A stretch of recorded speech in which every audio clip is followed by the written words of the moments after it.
Greetings to you. We continue our series on Jesus in the Old Testament, and we've looked in the first two at a little bit of the idea of typology, something in the Old Testament prefiguring something in the New, particularly prefiguring Christ, being an anti-type. It would be a technical term for this.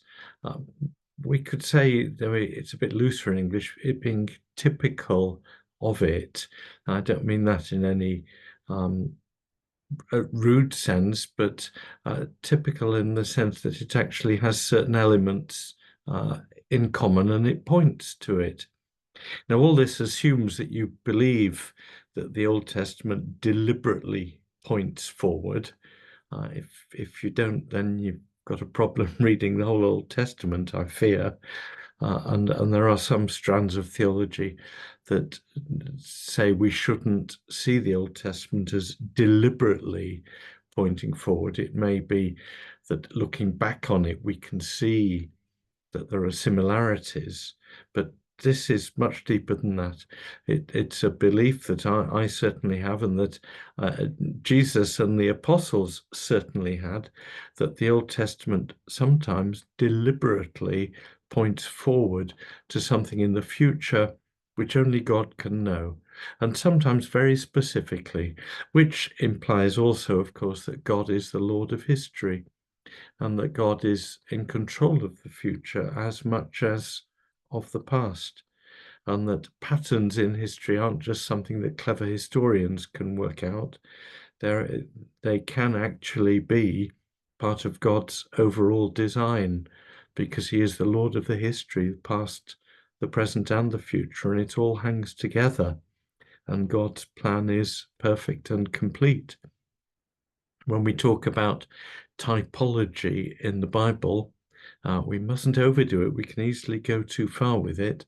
But when we talk about typology in the Bible, we mean that the New Testament is pointing to aspects in the Old Testament and saying these deliberately prefigure Christ. They deliberately form a picture of Christ. They were very deliberately intended by God, not by the others involved at the time, of course, but by God, deliberately intended to point to Christ and salvation in Christ. Now, we're defining typology quite carefully as only those elements of the Old Testament which the New Testament tells us are pointing forward. There are many more we could choose, but I'm going to stick to just a few of the ones that the New Testament tells us about. And we're going to spend several weeks of this series continuing what we did last time in the whole story of Moses and the Exodus and people coming out of slavery into freedom in their new land, because that is a big part of the forward-looking Old Testament, where the whole salvation of Israel from slavery in Egypt prefigures salvation of all people from the slavery of sin to the freedom that we have in Christ. So in a sense, the whole of the Exodus prefigures Christ. We're just going to look at aspects of it rather than the whole of it. And today, a particular question, next time too, on a bit of a water theme, but today particularly the whole idea of being saved from the waters. Let me read from Exodus 14. We're going to have two little looks into the New Testament, but one longer few minutes on the Old Testament. Exodus 14, verses 13 to 22. I'll read it. But Moses said to the people, "Do not be afraid, stand firm, and see the deliverance that the Lord will accomplish for you today. For the Egyptians whom you see today, you shall never see again. The Lord will fight for you, and you have only to keep still." Then the Lord said to Moses, "Why do you cry out to me? Tell the Israelites to go forward. But you lift up your staff and stretch out your hand over the sea and divide it, so that the Israelites may go into the sea on dry ground. Then I will harden the hearts of the Egyptians so that they will go in after them. And so I will gain glory for myself over Pharaoh and all his army, his chariots and his chariot drivers. And the Egyptians shall know that I am the Lord, when I've gained glory for myself over Pharaoh, his chariots, and his chariot drivers." The angel of God, who was going before the Israelite army, moved and went behind them. And the pillar of cloud moved from in front of them and took its place behind them. It came between the army of Egypt and the army of Israel. And so the cloud was there with the darkness, and it lit up the night. One did not come near the other all night. Then Moses stretched out his hand over the sea. The Lord drove the sea back by a strong east wind all night and turned the sea into dry land, and the waters were divided. The Israelites went into the sea on dry ground, the waters forming a wall for them on their right and on their left, and so on. And we know how the story continues, but I want to focus on a couple of features that are there and then see what the New Testament is going to say to them. One, of course, is the water dividing, the people being saved from Israel, saved from Egypt, which we saw last time through the Passover, blood shed on their behalf. But here there's a different saving. It's a saving from the judgment of God, signified in the water, because we're told in this passage, and if you read on, you'll get the whole of it, that through the water, God is going to show his greatness and his glory to Egypt in judgment. The water is a sign of God's judgment. God will judge, that is, punish Pharaoh and his army and Egypt for enslaving God's people and refusing to let them go. That will be their judgment. The water will be God's judgment. And the people are going to be saved, the people of Israel, through the water. The water will become for them not judgment, but the way to life. And the symbolism of water as both God's judgment and the way to life is part of what we're seeing as the typology, how salvation through Christ will work. More of that when we come to a couple of New Testament passages. You may have worked out which they are already, but we'll get to them. But not just water in Exodus 14, rather important is this pillar of cloud.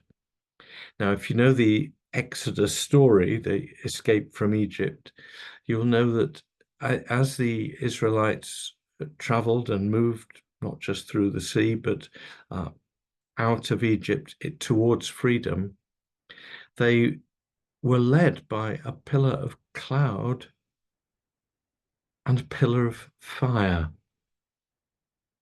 It's a pillar of fire which at night became a pillar of cloud. And that led them, and it somehow symbolized God's presence.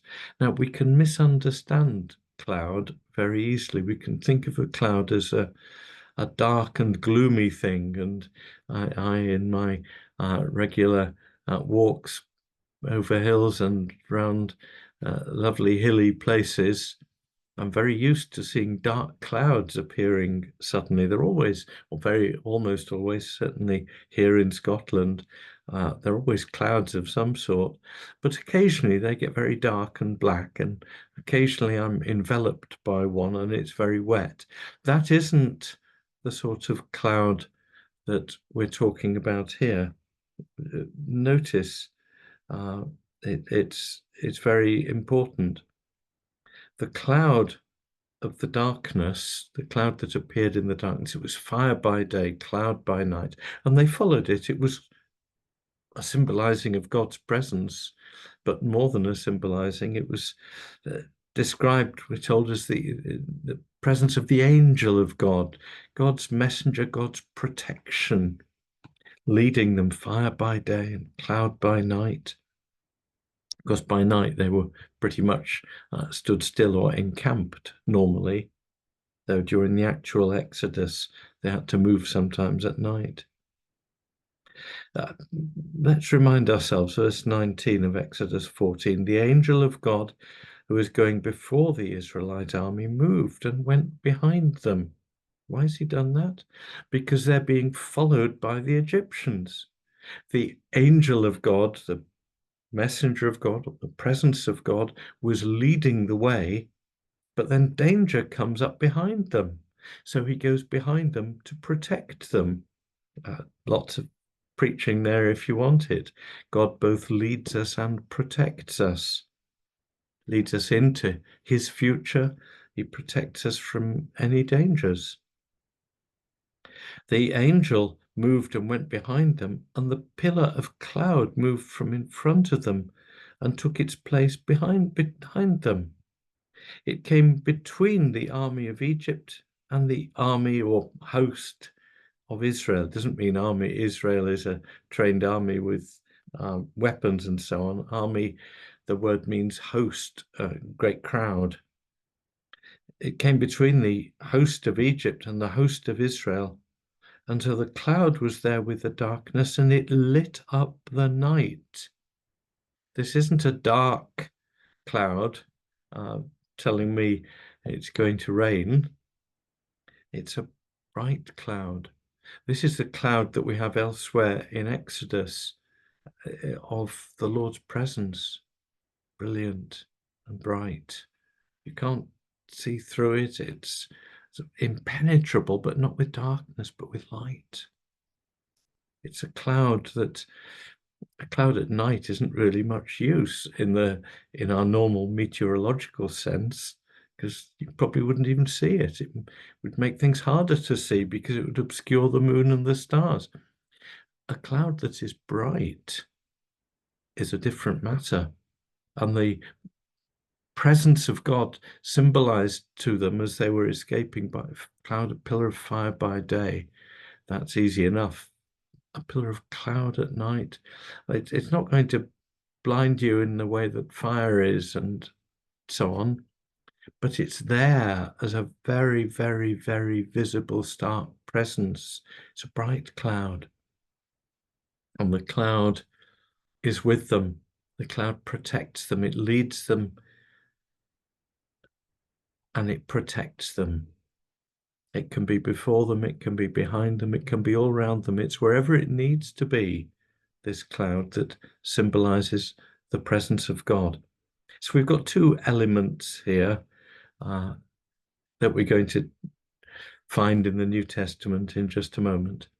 The elements of water, which is both God's judgment and God's way of deliverance, and the element of cloud, which is God's presence to lead, but also God's protection from the enemy. We could spend a lot longer in Exodus 14, and I'd love to, but we're not. We're going straight away into 1 Corinthians chapter 10, where the New Testament has this very story in mind. Now, there's a lot here. There's a huge amount in 1 Corinthians 10. We're going to look at it again next time as we look at another aspect of water as a type of Christ. You didn't think we'd have water as a type of Christ or a cloud, but here we are. 1 Corinthians 10.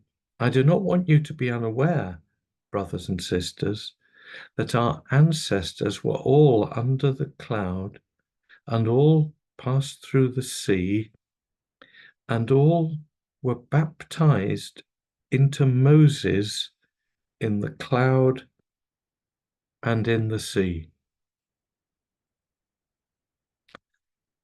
Baptized into Moses in the cloud and in the sea. Now that needs a little bit of thinking about. So does the first verse. Brothers and sisters, our ancestors were all under the cloud. Ancestors, who are these? Well, they're the people of Israel in the time of Moses, but are we descended from the Israelites, or more specifically, were the Corinthians descended from the Israelites? Well, by and large, no. Corinth is in what we now call Greece. Corinth was Europe. Corinth was not Israel, not even Asia. Corinth is when Paul and his missionary workers crossed over the sea into what we now call Europe and Greece. Corinth is one of the places where Paul exercises a ministry, a wonderful ministry with some interesting letters written as well as visits, a very fascinating part of the New Testament, the whole study of Corinth. But it was a Gentile city. There were some Jews there, and there were some Jews in the early church in Corinth, but it was largely a Gentile city. These weren't descendants, the majority weren't descendants of the people of Israel, and neither are most of us. Again, one of the sadnesses of preaching and teaching this way is that I don't see you. I don't even know all of you. I know some of you, and it's lovely when people communicate, send the odd email in response to these things, even if just to say hello. Or the case of someone who said, let's have more of Jesus in the Old Testament. So here you are. But I don't know who you are. I assume that most of you watching this are Gentiles. Some will be Jews. Great, bless you. What Paul is saying is that if we're Christian believers, we are all descendants of the people of Israel escaping from Egypt. They are our ancestors. When I was a child in the old days of teaching history in England, I had to learn lists of kings of England, kings and queens. This was primary school. I don't think anyone learns lists of anything nowadays. I don't mean to be disenchanted with modern education. In Sunday school, they even talked about, they never actually enforced it, having to learn the kings of Israel and Judah. We had no real idea why, although it was theoretically another bit of history, but very distant and remote from us. But actually, whatever you think of learning history in terms of kings and queens, and nowadays many historians think you need to know more about the ordinary people, not just the rulers. And I agree that you need to know about both, really, if you want to know about history properly. But the history of ancient Israel and Judah, if you're a Christian believer, is your history, just as much as the history of the kings and queens of England, or now I'm living in Scotland, the kings of Scotland, a different list, and their queens only colliding with the kings of England, or only coinciding from the 1600s onwards. Before then, Scotland had its own lines of kings and queens. And I know some of my viewers are in the United States, and knowing your history of presidents and history going back before then into the places in Europe or elsewhere where your ancestors may have come from. It's all part of your history.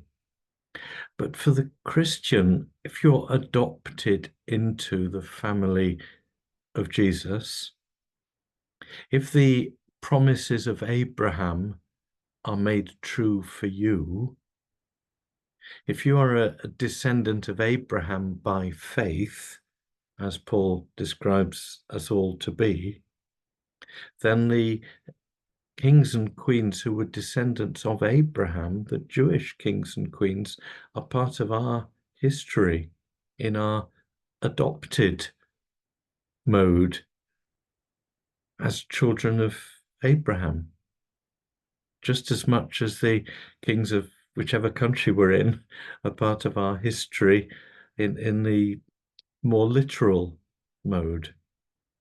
And when it comes to the significance of all this for eternity, I rather think that our being children of Abraham and receiving the promises given to Abraham will count for rather more than being English or German or Italian or Jewish or American, which we may be between us.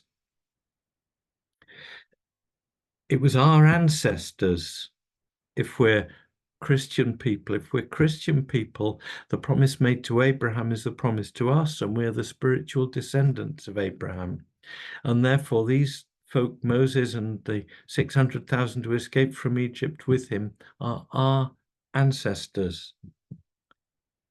And they were baptized into Moses as their leader. Moses, of course, in this becomes a type of Christ. We are baptized in the more physical, obvious sense into Christ. Here in the Old Testament, Moses stands for Christ. Moses prefigures Christ.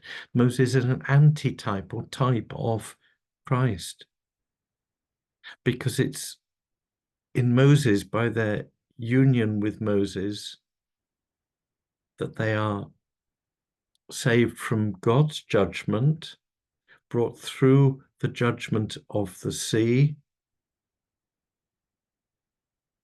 in the security which God gives, the same sea which judges the unbelievers saves the believers.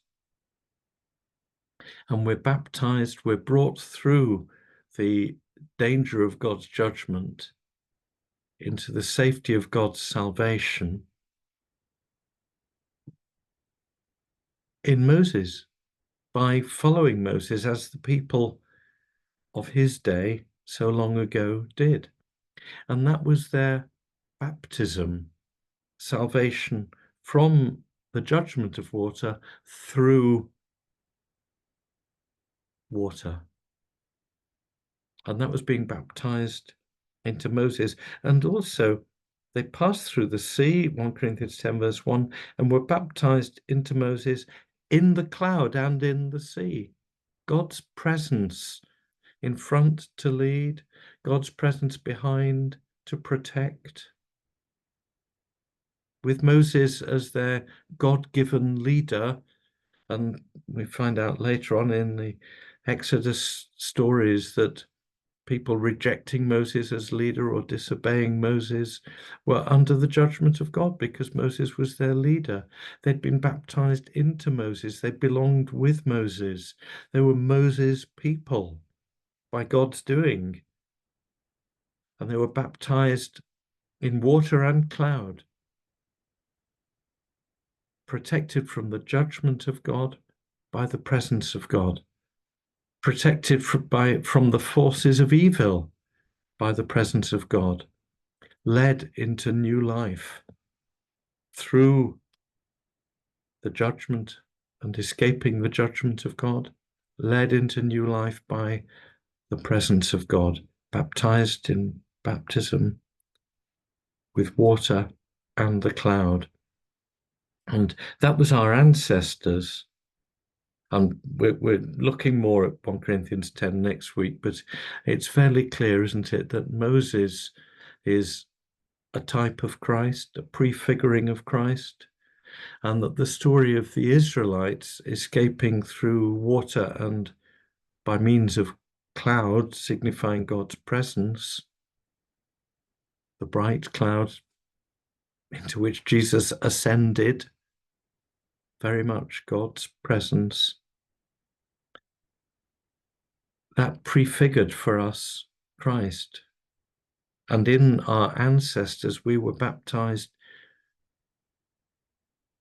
through crossing the Red Sea.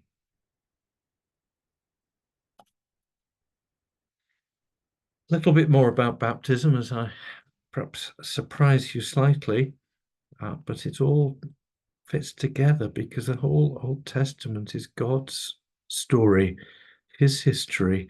All of it is pointing to Christ. Let's go back for a few minutes beyond Moses, long way beyond Moses. I'm in 1 Peter chapter 3, verse 18. For Christ also suffered for sins once for all, the righteous for the unrighteous, in order to bring you to God. He was put to death in the flesh, but made alive in the spirit, in which also he went and made a proclamation to the spirits in prison, who in former times did not obey, when God waited patiently in the days of Noah, during the building of the ark, in which a few, that is 8 people, were saved through water. And baptism, which this prefigured, now saves you, not as a removal of dirt from the body, but as an appeal to God for a good conscience through the resurrection of Jesus Christ, who has gone into heaven and is at the right hand of God, with angels, authorities, and powers made subject to him.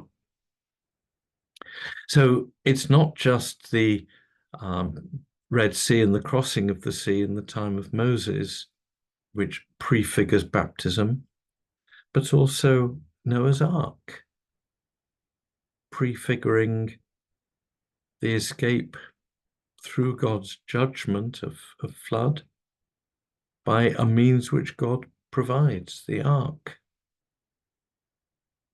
eventually landing on the land of Ararat and coming to freedom and new beginnings for God's people. Baptism saves you not as a removal of dirt from the body. They weren't saved in the time of Noah through washing in the water, but an appeal to God for a good conscience. And here's Peter very deliberately confusing Moses with Jesus, or Noah with Jesus. Noah's Ark, I more than suggest, is another type of Christ, another appearance of Jesus, prefiguring of Jesus in the Old Testament. You're saved not by the removal of dirt from the body, but as an appeal to God for a good conscience through the resurrection of Jesus Christ.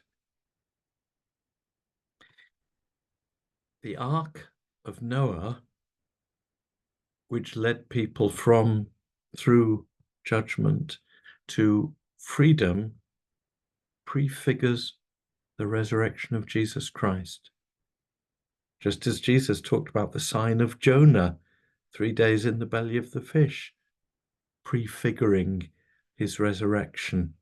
These Old Testament stories aren't there just for our amusement or to give Sunday school children something to draw. They're there to point to Christ. And the whole idea of water as God's judgment and being saved through water, somehow with symbolism of water in baptism, and the deep symbolism, if you like, of a baptism by immersion. But I'm quite sure the New Testament allows the sprinkling. It's a symbol of water. It can symbolize washing, but much more, as Peter tells us, it symbolizes new life. It symbolizes a new beginning effected and brought about by the resurrection of Jesus Christ from the dead.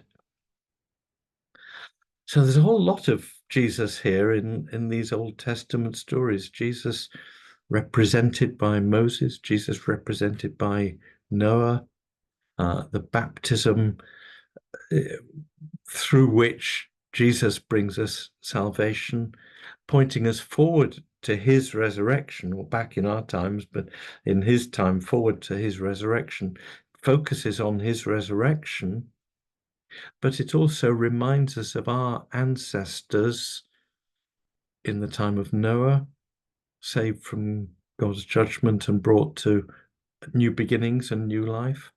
Our ancestors in the time of Moses, saved from both God's judgment in the flood, in the waters, and from external dangers, the devil, evil, which is symbolized by Pharaoh and his hosts of army, saved from external dangers, saved from, above all, the judgment of God, and brought into new beginning and new life. So we're baptized in Moses through the water and the cloud. We're baptized in Noah, in those stories. And Jesus brings it all to completion and to perfection. And we're told that the full meaning of baptism is found in the resurrection of Christ, which points forward to our new life. Amen.